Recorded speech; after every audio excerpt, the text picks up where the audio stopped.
Hello, hello, hello. Welcome back. We're back for another. Oh, I sounded a little bit like Eminem then, didn't I? I'm back. Back once again. Anyway, let's not worry about that. We're back for another episode of Roots and Resilience. I'm Laura, and with me, as always, is my wonderful colleague and friend. Actually, I should have led with friend, my wonderful friend Mandie.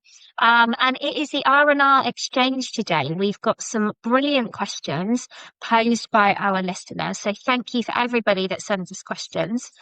We do enjoy reading them, and hopefully you find our answers useful. Quick check-in. Mandie, how are you doing? I'm okay. The end is in sight. We Mm, are really, really close to the celebration of going back to school. So I am holding on to that by a thread, I think, as people are listening yeah. to this. Um, yeah, we're okay. I could call you Slim Shady for the rest of the episode, but I think I would probably fall over my words. So should we just stick with Laura? I mean, I'm leaning into it, but yeah, you can call me that. It's either that or Terminator. The Lorinator? True, true, true. Um, so Terminator, how are things with you? Not, but I'm back. I'm back. Yeah, pretty good, pretty good. Like I said, the holidays are almost over. We've just about clung on for dear life, haven't we? And I can say that as a parent of birth children, it's still a long 6.5, almost 7. Not that I'm counting, almost 7 weeks. Yeah. Clinging on, looking forward to, I guess, that bit of normality where work feels a bit more normal, school feels a bit more normal, and dare I say it, the football season feels a bit more normal because football season in my life is life. For those of you who have watched Ted Lasso, football is life in my house, for everybody. So yeah, we're kind of there. But yeah, I'm looking forward to it. I'm looking forward to it. And September is a busy month in my house with birthdays and anniversaries and everything. So looking forward to some of that as well. But yeah, I'm okay. I'm okay. And I'm actually really looking forward to this episode because we have got some cracking questions to be thinking about and to be working with today.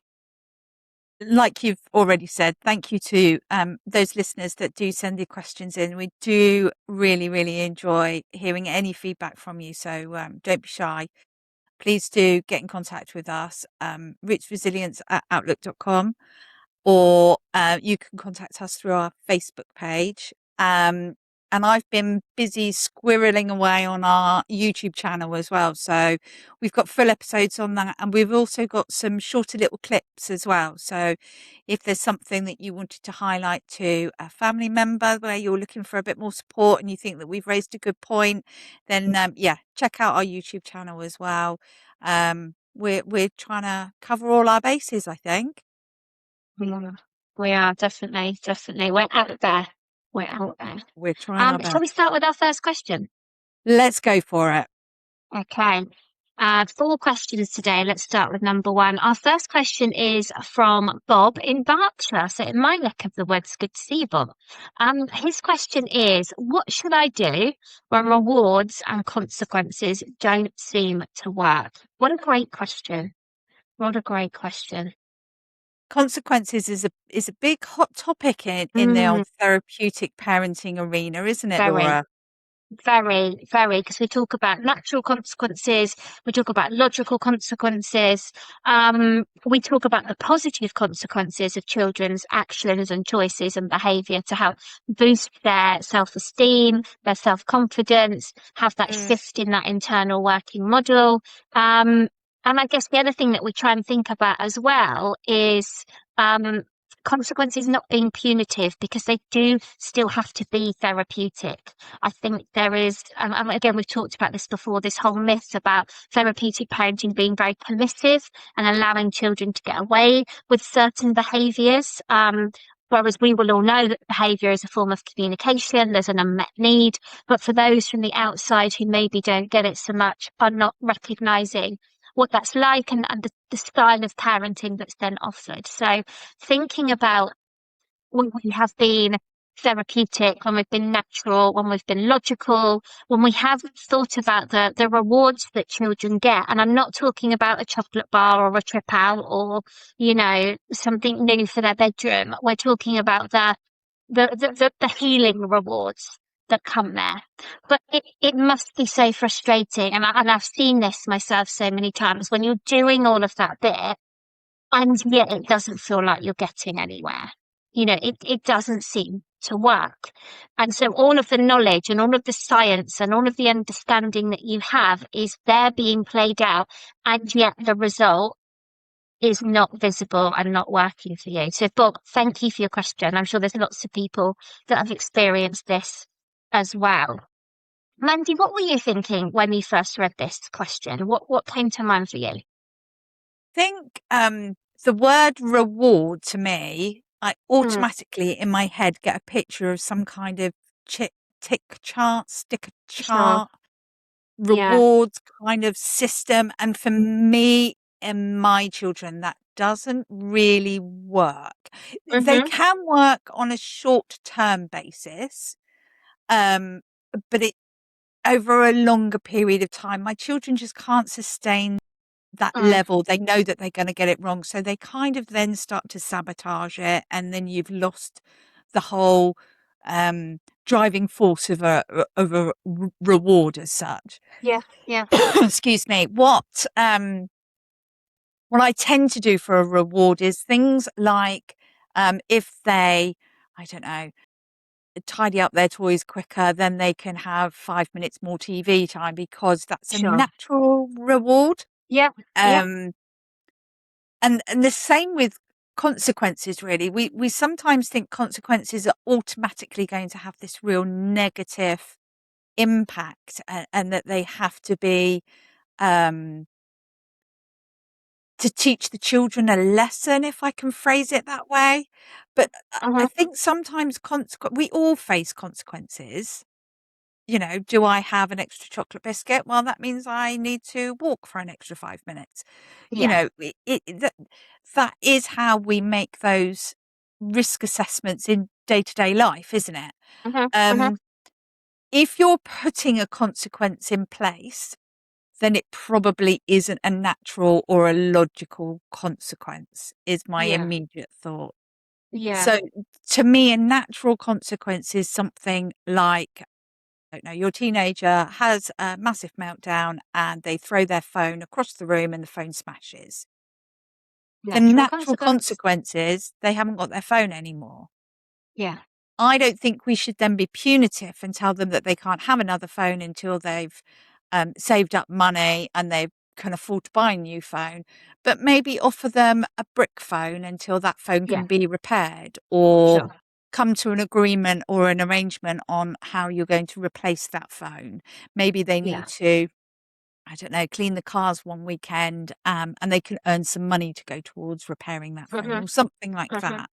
That Uh-huh. to me is a natural and logical consequence. We're not letting the children get away with it, but we're Yeah. not thinking, um, my child hasn't come in on time at the agreed curfew time.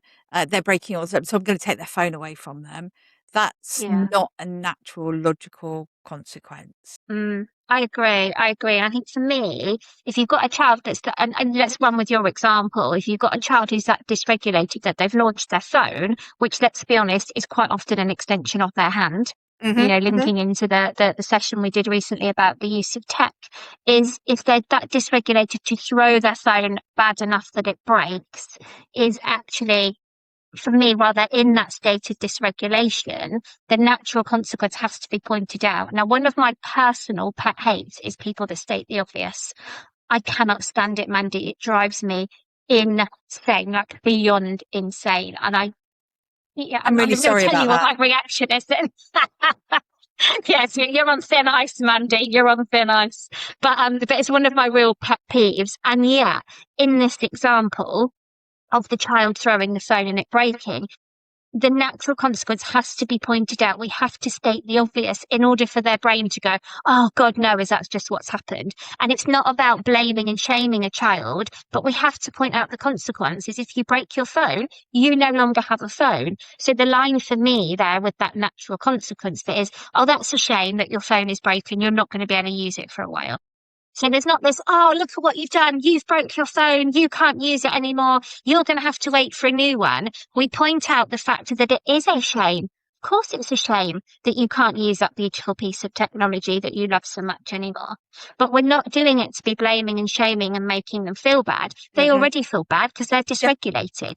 yeah. We point out the obvious, but we can be warm and empathic with that. And then obviously the logical bit for me is that those bits, whatever bits of the phone are left, need to be cleared up. And then, as you said, the logical bit is we're not going to take away a phone, but we are going to give them a pretty rubbish one to use in the meantime until something can be done. And I think when we're talking about what doesn't seem to work, lots of people will say to me, but I struggle in certain instances to figure out what the logical consequence is. And in this one, you know, yes, have a brick phone. Yes, it's going to take some time until money is available for the new, nicer phone to be purchased. And it might not be as good a model as you used to have Hmm. because Hmm. maybe you're not quite mature enough to handle that good model. And Hmm. so we're going to have to build that back up. But there's something in there about paying back time. So like you were saying about you have to clean the car or do some more jobs around the kitchen or help out in the garden, or, you know, if you've got children that are old enough and mature enough, maybe you walk the dog around the block. You know, whatever those little tasks might be, is they're actually paying back time. Hmm. If they're having to clean the car, that's an hour that they're not gaming. Hmm. That's an hour they're not maybe with their friends. That's an hour they're maybe not watching a TV program. If they're walking the dog round the block, that's an hour that they're not relaxing doing, or half an hour maybe. That might be a Yeah, really big block if you're walking the dog yeah, then for yeah. an hour. But those 10 minutes, so there's something in there about that as well, about paying back time. And it's funny, Mandy, what you said um, about finding consequences that are the logical ones that match. And it reminded me when I was a teenager, if I broke my curfew, if I came in late, my parents would take away my PlayStation for a couple of days. And that was, listeners, the PS1 because it was 1997. Okay. It was the PS1, which are now in museums, which I really hate. Um, Now the but they would listeners are take away that. going, how can I work out how old Laura is?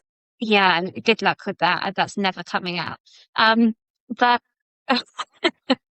but yeah, I think even then, even before I knew any of this, as a teenager, there was a bit of me that went, but if you want me to come in on time tomorrow and the next night and the next night, why are you taking away the one thing that I love to do when I'm home? Because my God, did I love my game of Crash Bandicoot?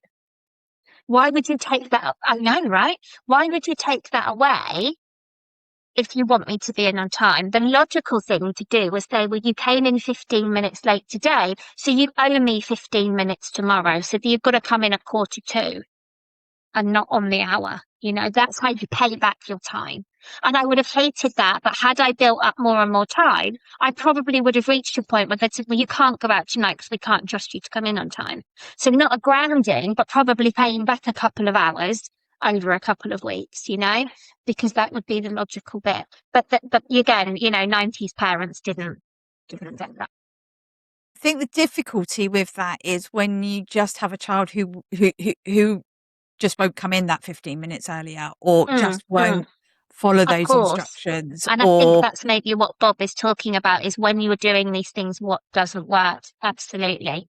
So what are we thinking when it doesn't work? I think it's about getting yourself into a place where you aren't going to be triggered by that child not coming in on time. For example, if we run with that analogy, um, I have been in that situation and I found it so overwhelming that I would start getting really anxious when school ended and she wasn't walking through the door till 7:30, 2 hours after her when I'd asked her to come home. But it was actually my regulating and it was my way of dealing with it that wasn't working. Um, because then I didn't know what consequence to put in place because I was triggered and dysregulated. She was triggered and dysregulated, and nothing seemed to work. So if it is that kind of situation, I would try and regulate yourself and try and keep that emotional connection there as much as you can. What Mm, what we should be doing is these children who can't meet curfews and or can't tell the time or lose track of time when they're with friends, we need to hold them a little bit closer. yeah. We need to be emotionally trying to bridge that gap a little bit more. Hmm. Really easy to say, really, really hard to do, by the way. And I know that. But it's things like, okay, she's not coming in at the right time after school, but maybe on Saturday we can spend some time together, even if it's cleaning the house together, but we'll do something together so that we can have those conversations and those chats. Or we could, you know, some people say you don't want to take her out and do something that she really enjoys doing because then we're rewarding that behavior. Mm, But actually, if it's strengthening that connection that we need with our children, take her out for a hot chocolate, take her to go shopping because she wants a new outfit, but maybe yeah. don't spend as much money as you normally would, Yeah. or Yeah. have those more in-depth conversations, those emotionally driven conversations with them to try and explore what their need is. They won't be able to tell you. Um, Yeah. Yeah. if Bob, you are a foster carer, then get support in from your network. Your supervising social worker should be able to offer some support and some help with that as well. Um, if you're an adopted parent, then obviously that may be slightly more difficult, but you do have post adoption support available to you, as special guardians do, and kinship carers will have some kind of network around you to try and help you. You're not in it on your own. And I think that's what a lot of parents feel when we get to that point where teenage hormones are running wild and kids just can't follow instructions and you're at your wits' end and you're exhausted by it all. You need some fresh eyes, some fresh Hmm. energy to come Hmm. in and try and help you. Hmm. And there's no shame in taking that help, I think would be my message. Yeah, definitely. And I was just thinking as well about holding on to the things that you are controlling, things like your routines, things like the other boundaries, all the real basics you have as a therapeutic parent, lots of curiosity, lots of empathy, because my guess is if there is consequences that aren't working, there's an unmet need there somewhere. And that's not because you're not working hard to meet those needs, but it's maybe a new need. It's maybe something that's been triggered by something else going on in your children's lives. So it's just taking some time to reflect and again, using other people's headspaces to do that because we all know when we're in the midst of it, we're a bit rubbish at reflecting because we're too deep. So having another perspective is helpful, but do hold on to the bits that are going well, the routines you have, the boundaries you have, the relationship you have. Really do think about those glimmers of what is going well as well. It's not all doom and gloom all of the time. And a really good way of doing that, Laura, is to have a little notebook. Hmm. And at the end of every day, not write reams and reams of today she's done this or he's Yeah, done yeah, that, and then they yeah. broke this and then they ran off. We don't want Hmm. to record that. What we want to Hmm. do is highlight, if possible, three things that they've done well. So even if that's they put their plate in the dishwasher, they put their shoes away, they came in and they didn't start an argument. Little things, because it's the little things that we often miss as parents because our lives are really, really busy, but it's the little things that we can grow into bigger things. Does that make sense to everybody, do you reckon? No, definitely. No, I think that was a great question and hopefully a great answer. Okay. Question number two. Yeah. Let's go for it. This is from Tony from Hull, and it's Tony with an I, so I'm going to assume female. Tony has asked, how does she respond when her child says, "You don't love me," after she's set a boundary? Hmm. You don't love me after a boundary has been set. That's I would imagine there's not just that quote. I'm sure there's lots of other things that children have said. You're not my mum. You can't tell me what to do. Um, you're ganging up on me. But it's all about an element of rejection that they might feel or that they perceive through this boundary, isn't it? Mandy, I've not experienced this myself, touch wood, knocking on my desk. Um, I know so I know through conversations we've had that you've had either this phrase or something very similar. Are you okay to share what you've done? And then I'd like to give a view as well. Well, can I firstly reply with nobody likes a bragger, Laura? Just because you haven't experienced it, you don't need to rub it in everyone's face. Come on now. Um, yes, I definitely have had this said to me. And it is when my young people have been dysregulated. Let's be honest. Mhm, On mhm, if we're sitting down calmly and having a lovely dinner and just talking about the activities of the day, I've never experienced my child suddenly coming out with, and you don't love me. Sometimes it can be words that children have learned can be really hurtful. mm, So their mm. aim in saying it to you is to make you feel as rubbish as they feel at that moment. It's something And about their own perception of feeling yeah, lovable, isn't it? And so regaining that power, trying to reduce the impact of that rejection or abandonment, pushing it back. and Yeah, yeah. if it's said when, the boundaries have been pushed and you've just reinforced that boundary that was already in place, it's not what they wanna hear, it's not what they want to do, and so Hmm. their immediate go-to can often be, um, "I'm not in control of this situation, so therefore I am unsafe." Hmm. So, I think really rather than hearing the, "You don't love me," I think we need to that's what they're gonna say, we can't change the way that they phrase things, but I think we need to hear it as, "I don't feel safe right now." Hmm. Hmm. Definitely, Trying to have a definitely. conversation and dispel the idea that you do love them, and of course you love them, Mm, they're lovely, they're mm, wonderful, why would you not love them? Is pointless because if we think about that child who's dysregulated enough to say that phrase, yeah, they are dysregulated enough to not be able to use logical, rational thinking. So they won't be definitely. able to listen to all these wonderful words that you're trying to share with them at that time. Sometimes the best thing you can do is say, "I'm sorry you feel that way. I'm here when you're ready," and walk Hmm. away. Hmm.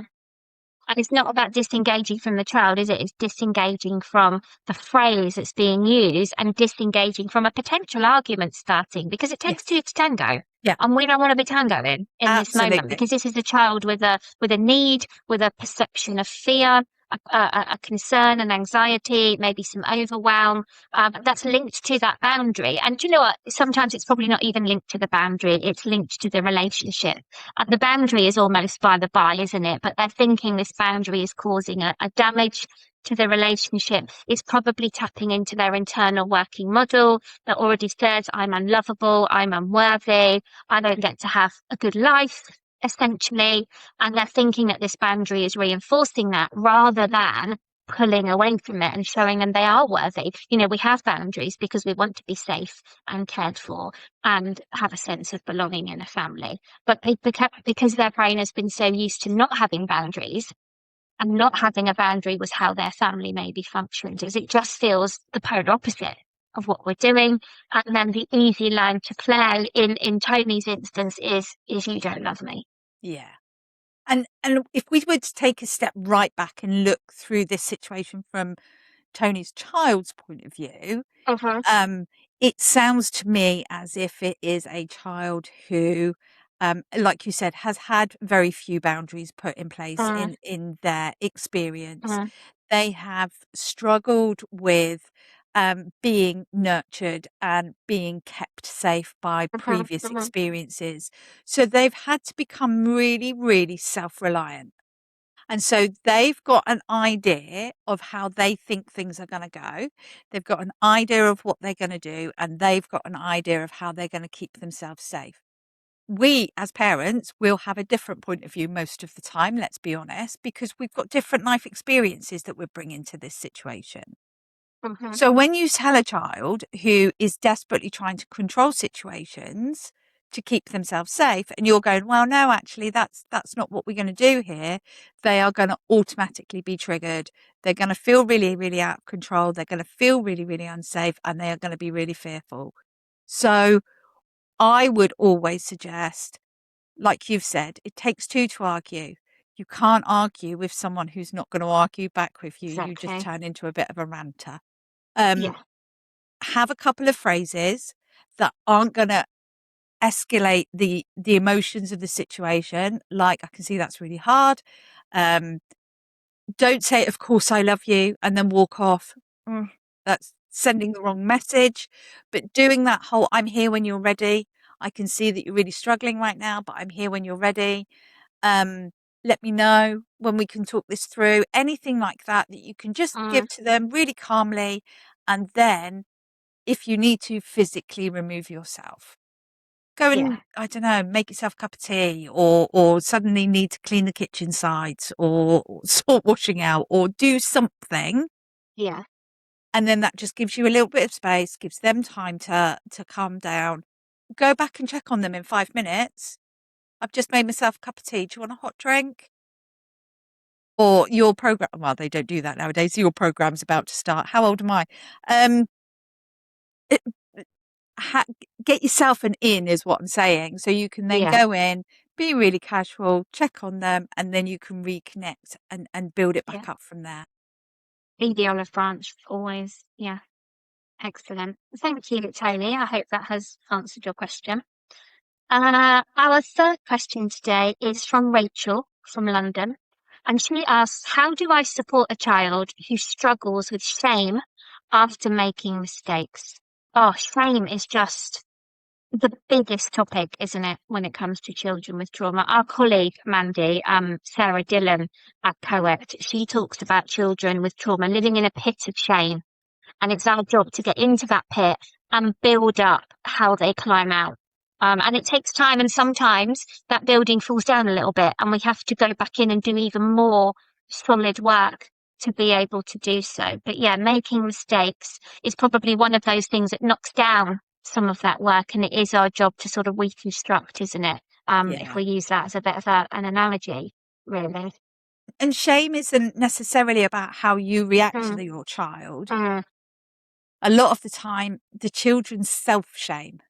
So they yeah, might do yeah, something, and then all of a sudden they're really prickly and spicy and all the other things. And you're like, but I haven't told them off for the mistake that they've made. sure. The world hasn't come to an end. The house hasn't fallen down. Everything will be Hmm. Hmm. okay. And yet their reaction is really, really extreme. And that's because they are self shaming. Yeah. That's about how, as we've spoken about before, they see themselves. It's about having that little voice in their head remind them how rubbish they are, because look at what they've done, and any minute now you are going to get told off for it because you know you're a really bad person and this is going to come back. And that's the really difficult part of shame to be dealing with, because it's all internal. Yeah. Yeah. And really hard to reach at times, isn't it? So I think, yeah, Rachel's asking about supporting with the struggle with shame after mistakes. And I think, again, if we kind of comes back to what we were talking about with the you don't love me, it's that internal working model. The internal working model of Rachel's child is saying, but I'm so rubbish, I can't do this. There was no point in me trying. I'm not going to do it again. Everybody's looking at me, pointing at me, laughing, you know, they think I'm rubbish and so on and so on. And in this probably quite a vicious cycle of all these horrible negative thoughts. And we have to tread really carefully with not pushing back against that internal working model, but gradually drip feeding into it so it becomes less of a powerful voice and actually then starts to shift. This is all about rewiring that brain. Um, and again, I think it comes back to what you were saying, Mandy, about just those some of those key phrases because what we don't want to do is go in with the toxic positivity. No, no, no, you work really hard. It doesn't matter about the outcome. It doesn't matter if you didn't win or your team lost, or, it didn't quite, your picture didn't quite look like the cat that you were trying to draw, or whatever it is. You work really hard. I can tell it's a cat. I thought your team played really well. Forget the referee and the other Yeah, supporters, yeah, and yeah. you can, none of that is going to battle that internal working model. If anything, you're going to end up with more dysregulation and probably manifesting through other different behaviours. So those key lines that offer empathy for how they feel rather than trying to change how they feel are really important in that moment. It must be so difficult to feel so shameful. It must be difficult to feel so flat, to feel that you didn't get to where you wanted to get to. That's a really difficult place to be. And empathizing with the feeling rather than what's caused the feeling is probably the bit for me. Because once your child is more calm and regulated, and you've done some of that physical nurture alongside it, that's when you can start to have something that's a bit more of a logical conversation, because they just don't have the luxury of being able to think of anything other than the shame that they're in that moment. Kim Golding talks about having a shield of shame. Mm, Um, and so, like you were just saying, a child makes a mistake, their shield of shame comes up straight away. And what we don't want to do is just throw things directly at the shield, because they will then react in different ways. They could yeah. lie, Hmm. they could become really angry, the deflection, all of those kind of things. Yeah, yeah. Really, that's what happens when we attack that shield head on. What Hmm. we need to do is actually gently walk up to the shield and peek behind it, and reassure our children that we understand that was really hard for them. And we can't take that feeling away from them. But what we can do is sit with them and just tell them Yeah, that they're still okay and we're okay yeah, and we're still here with them. And it's really absolutely. important to do that no matter what the mistake was to start off with. Yes. Yeah. So if your child, I don't know, eats a whole box full of sweets and then goes up to bed and vomits in their bedroom, um, they will already feel shame. You can't Mhm. then expect them to clean all of that up by themselves. Sure, sure. You need to be Yeah. with them. That's going behind the shield, being with them, reconnecting with them. Telling them to just go and clean it up is hitting the shield head on. Um, sort of tying in with that rewards and consequences question as well. Hmm. The consequences that we put in place for the mistakes that are made, we have to be aware of the levels of shame that our children carry as well. Yeah, So yeah, if they break something, of course we want them to pick it up, but there's nothing stopping us from picking it up with them. yeah, If they definitely. spill 2 litres of Coke all over the bedroom floor, of course we're going to expect them to pick it up and clean that up. But we can do that with them. We don't Hmm. expect them to be doing it all on their own. That will over time start reducing that shame. And Yeah, like you said, we need to change that internal narrative of how bad they are and it all goes wrong for them anyway, because it doesn't. yeah, exactly. Exactly. Great question, Rachel. Thank you. Final question today is from Jade from Cornwall. And I love this question, and I'm really surprised we haven't had it before, but I'm so glad it's come up now. And Jade asks, what should she do if family members or friends don't get therapeutic parenting, they're not understanding it, and actually start to criticize her approach? What should Oh, she be doing in that situation? Do you know, part of me, Mandy, is feeling my hackles rise for Jade at the moment. And I want to give a two-word answer, but I'm not, because I'm professional and this is a public podcast. I'm sure most of you will imagine what I'm thinking already.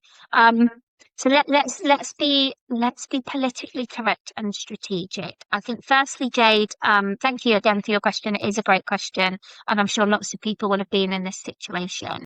I think firstly, let's reassess who needs to be around you as much when you are doing this weird and wonderful and fantastic thing of therapeutic parenting. Because whilst I don't want to reduce or negate your support network, they're actually not that supportive in your network if they are critiquing you. Okay. With the Absolutely. best will in the world, if they want to help you, criticizing something they don't understand is not helpful, it's not supportive. This is not a network we need. These are not the people we need in our lives at this time. So I'm really sorry that you might be in this situation. It sounds difficult for you, but maybe it's time to have a little bit of a reevaluate as to who are the right people. Your vibe is your tribe, or is it your tribe is your vibe? I don't know. But that kind of thing is really important when you are a therapeutic parent because it kind of feels so isolating. So I think first we have a bit of a reevaluate. Um, I think that is maybe, again, we talked about this a lot today, but having some key phrases that you can put to them that kind of shuts them down a little bit because it's not helpful and you don't need to hear it, but also holds your own. Something about thank you for your input or your advice, but I'm going to do it my way. Mm, mm, Thank you for giving me your views on securely attached neurotypical children. They're not helpful to me. You can park those. You yeah. know, Firm, assertive, clear. I think coming up with a few of those would be really helpful. But I also think there's something around if you do need to keep these people around you, and you probably want to, let's be honest, we don't ever want to cut people out of our lives, although sometimes situations arise. But if you want to keep them in, education is key. And there is a brilliant book written by our colleague at COET, Sarah Naish, and it's called Therapeutic Parenting in a Nutshell. It's roughly an A4 size book, but it's very thin and it's broken down with tables and examples. And I recommend anybody that I'm working with who is new to fostering or has new people in their network or just new to caring for children with trauma. Um, to buy this book. It's very reasonably priced and share it around the network. Get them to read it. They can read it in about half an hour. It's such a good snapshot. It's called a nutshell for a reason. But get them to read this. Get them to come back with any questions. Go over any key points with them because knowledge is power, and the power of your support network is so important. Mandy, Yeah. have you ever come across this, and did you have any bits that have been helpful and shifted that? I'm sure you've got some horror stories and some wonderful stories. Um, what we do is really, really hard. As a Mm, parent of traumatized children, it takes up a lot of my energy to mm, just hold my children's emotions at times. I don't have time to appease people who just don't want to no, get it. no. So when you're at the park and I don't know, your child is running around like a Tasmanian devil, and your friend from the school gate who has also brought their children down, and they want to share with you their pearls of wisdom of how they would then limit their Xbox time or take their screens away or send them to bed early or any of those things that we know don't work with our children. I think a phrase I've used before is I'm so pleased that works for you and your securely attached children. Um, or I'm so pleased that works for you and just leave it there. Yeah. Um, if people are interested in my approach, I've seen that you spoke to so and so this way. I'm really interested about that. I'm not sure if that would work with my child. There's your in. Those are you Mhm, people that you think mhm, actually they might be interested in seeing how I do things so I can involve them in that world. mhm. Don't be in a position where you feel you have to change everybody's opinion about how you parent. You're doing the right thing for your child. You are your child's expert. We've said it many, many times before, and I'm going to Mhm. keep banging on about it. Um, you don't have to fit in with everybody else because your child isn't the same as everybody else's. Your child is yours, and they've got their history, their way of seeing the world, and everything else. I don't think you have to be rude to people, but I do think if they don't get it, and they are very forceful in their opinions of what you should be doing, I would probably quietly back away, to be honest. Yeah. Um, I don't want someone telling me how I should be controlling my child when they're having a meltdown. I don't need to hear that. Um, I can listen to opinions, but they're somebody else's opinions, and then it's my choice whether I take it on board or not. Mhm. Um, there is a tribe of therapeutic parents out there. Not everybody stands up to be counted, and that's fine. But I love the idea of having a copy of the Nutshell book, and just kind of passing it around to people Yeah, who you think yeah. may be of support to you. And family, I think, is slightly different to friends. Friends, you can, um, they will come and go. Family is kind of in it, and they might want Mm, to be a little bit more involved. And why don't you let me babysit and do all that sort of stuff? Don't say no. So that's absolutely fine. But this is how I parent, and I need you to be on board sure. before you take Yeah, my child out for the day, or you come sure. and babysit so I can have a night off. I need you Yeah, to follow the same routine. yeah. Um, what I am working on at the moment is actually having a little handout tips sheet that I'm going to post on our Facebook page. So if that is of any help to Fabulous. anyone, please do download it and share it amongst your friends and family. Um, it may be enough to just take the pressure off you a little bit, because I think Mm, that's the problem in these situations, isn't it? We yeah, feel judged. So therefore we get triggered. We have to try and overcompensate and tell people how good we actually are and how wonderful our children actually are. And then, yeah, it takes up such precious energy. And I'm not sure whether it's ever really worth it. definitely. Definitely. And I guess the final point, Mandy, is, people like Jade, and anybody else in her situation, she can always redirect them to the podcast. Yeah. If family and friends want to learn more and be supportive, listening to the episodes that we've offered, our top tips, our Q&A sessions on the R&R, all of these things would be helpful. Anything that provides more knowledge, and a different viewpoint would always be helpful. So Jade and anyone else like Jade, do please get them to have a listen. I'm not just asking you to boost our numbers. I'm genuinely looking for that as an area of support for you as well. I think that's a really good idea. And there are, um, if you do feel, oh God, if I, you know, um, push off this friend because they're just trying to tell me what to do all the time, but then I won't have anybody. There are communities, there's kinship care communities, there's special guardianship communities, there's COECT that Laura and I talk about quite a lot. There is support from people who do actually get it available out there. So you're not having to put up with other people's opinions all the time. Yeah. Only Yeah. ours while you listen to this podcast. Just us, but that's fine. Yeah. Yeah. Okay. Nadia, that's the end of our questions today. A brilliant R&R exchange, as always. Looking forward to the next one. Um, Listeners, if you would like to send us any questions, any worries that you have, you can always be anonymous. That's never an issue. We can always make up your name and place, or we can just say that you were anonymous. It's completely up to you. Drop us a line. We are rootsresilience@outlook.com, or you can contact us through our Facebook page. Mandy and I are checking that regularly, so please do reach out. If you are enjoying the pod, if you are sharing it with anybody, that's really helpful to us. Thank you so much.